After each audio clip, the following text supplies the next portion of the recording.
Hello friends, ಇವತ್ತಿನ recipe dynamite France. ಇದು ಹೊರಗಿಂದ ಕ್ರಿಸ್ಪಿ, ಒಳಗಿಂದ ಜ್ಯೂಸಿಯಾಗಿ ತುಂಬ ಟೇಸ್ಟಿಯಾಗಿರುತ್ತೆ. ಇದು ಸ್ಪೈಸಿ, ಕ್ರೀಮಿ ಮತ್ತು ಕ್ರಂಚಿ ಫ್ಲೇವರ್ನೊಂದಿಗೆ ತುಂಬ ಟೇಸ್ಟಿಯಾಗಿರುತ್ತೆ. ಹಾಗಾದರೆ ಏನೆಲ್ಲ ಸಾಮಗ್ರಿಗಳು ಬೇಕು, ಯಾವ ರೀತಿ ಮಾಡೋದು ಅನ್ನೋದನ್ನು ನೋಡ್ಕೊಳ್ಳೋಣ. ಪ್ರಾನ್ಸ್ 100 ಗ್ರಾಮ್ ಅಷ್ಟು ಇದನ್ನು ಚೆನ್ನಾಗಿ ಕ್ಲೀನ್ ಮಾಡಿಕೊಂಡು ಚೆನ್ನಾಗಿ ವಾಶ್ ಮಾಡ್ಕೋಬೇಕು. ಇವಾಗ ಇದಕ್ಕೆ ಬೇಕಾದಂತಹ ಮಸಾಲ ಹುಡಿಗಳನ್ನು ಹಾಕ್ಕೊಳ್ಳೋಣ. ಇದಕ್ಕೆ ತುಂಬ ಜಾಸ್ತಿ ಮಸಾಲಗಳೇನು ಬೇಕಾಗಿಲ್ಲ. ಉಪ್ಪು ರುಚಿಗೆ ತಕ್ಕಷ್ಟು, turmeric powder 1/4 tea spoon, chilli powder 1/2 tea spoon, pepper powder 1 tea spoon, ಆಮೇಲೆ ಗಾರ್ಲಿಕ್ ಪೌಡರ್ 1/2 ಟೀ ಸ್ಪೂನ್ ಅಷ್ಟು ಹಾಕ್ಕೊಳ್ಳಿ. ಆಮೇಲೆ ವಿನಿಗರ್ 1 ಟೀ ಸ್ಪೂನ್ ಅಷ್ಟು, ಆಮೇಲೆ ಎಗ್ ಇದು ವೈಟ್ ಮಾತ್ರ, ಅದನ್ನು ಹಾಕ್ಕೊಂಡು ಚೆನ್ನಾಗಿ ಮಿಕ್ಸ್ ಮಾಡ್ಕೊಳ್ಳಿ. ಚೆನ್ನಾಗಿ ಮಿಕ್ಸ್ ಮಾಡ್ಕೊಂಡು ಆದಮೇಲೆ ಇದನ್ನು ಒಂದು 10 ಮಿನಿಟ್ಸ್ ಅಷ್ಟು ರೆಸ್ಟಿಗೆ ಇಟ್ಕೋಬೇಕು. ಇದನ್ನು ಕ್ರಿಸ್ಪಿಯಾಗಿ ಫ್ರೈ ಮಾಡೋದಕ್ಕೆ ನಾವು ಸ್ವಲ್ಪ ಡ್ರೈ ಇಂಗ್ರೀಡಿಯೆಂಟ್ಸನ್ನು ರೆಡಿ ಮಾಡ್ಕೊಳ್ಳೋಣ. ಅದಕ್ಕಾಗಿ ಮೈದಾ 1 ಕಪ್ ಅಷ್ಟು, ಒಂದು 3 ಟೇಬಲ್ ಸ್ಪೂನ್ ಅಷ್ಟು cornflour, garlic powder 1/2 tea spoon, chilli powder 1/2 tea spoon, ಆಮೇಲೆ ಉಪ್ಪು 1/4 ಟೀ ಸ್ಪೂನ್ ಅಷ್ಟು ಹಾಕ್ಕೊಂಡು ಇದನ್ನೆಲ್ಲ ಚೆನ್ನಾಗಿ ಮಿಕ್ಸ್ ಮಾಡ್ಕೊಳ್ಳಿ. ಇವಾಗ ನೋಡಿ, ಇದು ರೆಸ್ಟ್ ಆಗಿ ರೆಡಿಯಾಗಿದೆ 10 ಮಿನಿಟ್ಸ್ ನಂತರ. ಇವಾಗ ಈ ಡ್ರೈ ಇಂಗ್ರೀಡಿಯೆಂಟ್ಸ್ ಇದೆಯಲ್ಲ, ಇದನ್ನು ಕೋಟ್ ಮಾಡ್ಕೊಳ್ಳೋಣ. ನೋಡಿ, ಇವಾಗ ಒಂದೊಂದನ್ನೇ ಈ ಫ್ಲೋರಿಗೆ ಹಾಕ್ಕೊಳ್ತಾ ಬರೋಣ. ಆಮೇಲೆ ಇದನ್ನು ಚೆನ್ನಾಗಿ ಮಿಕ್ಸ್ ಮಾಡ್ಕೋಬೇಕು. ಇವಾಗ ಇದು ಕೋಟ್ ಮಾಡ್ಕೊಳ್ತಾ ಇರುವಾಗ ನಾವು ಎಣ್ಣೆ ಕೂಡ ಬಿಸಿ ಆಗೋದಕ್ಕೆ ಇಟ್ಕೋಬೇಕು. ಮೀಡಿಯಂ ಫ್ಲೇಮ್ನಲ್ಲಿ ಇಟ್ಕೊಂಡು ಬಿಸಿ ಮಾಡ್ಕೋಬೇಕು.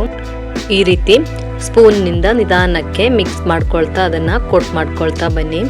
ತುಂಬ ಗಟ್ಟಿಯಾಗಿ ಪ್ರೆಸ್ ಮಾಡಿಕೊಂಡು ಮಾಡ್ಕೋಬಾರ್ದು. ಆ ರೀತಿ ಮಾಡಿಕೊಂಡ್ರೆ ತುಂಬ ಹಾರ್ಡ್ ಆಗಿಬಿಡುತ್ತೆ. ನೋಡಿ, ಅದರಲ್ಲಿ ಎಕ್ಸ್ಟ್ರಾ ಇರುವಂತಹ ಫ್ಲೋರನ್ನು ಈ ರೀತಿ ಕೊಡವಿಕೊಂಡು ತೆಗೀರಿ.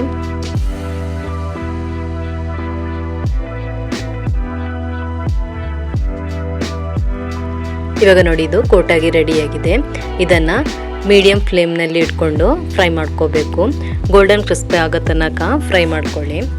ಡ್ರೈ ಕೋಟ್ ಆದ ನಂತರ ಬೇಗನೆ ಫ್ರೈ ಮಾಡ್ಕೋಬೇಕು. ತುಂಬ ಹೊತ್ತು ಇಟ್ಕೋಬಾರ್ದು. ತುಂಬ ಹೊತ್ತು ಇಟ್ಕೊಂಡ್ರೆ ಅದು ಹಾರ್ಡ್ ಆಗಿಬಿಡುತ್ತೆ. ಇದನ್ನು ಒಂದು 4 ರಿಂದ 5 ನಿಮಿಷ ಫ್ರೈ ಮಾಡಿಕೊಂಡ್ರೆ ಇದು ರೆಡಿಯಾಗಿಬಿಡುತ್ತೆ. ನೋಡಿ, ಇವಾಗ ರೆಡಿಯಾಗಿದೆ.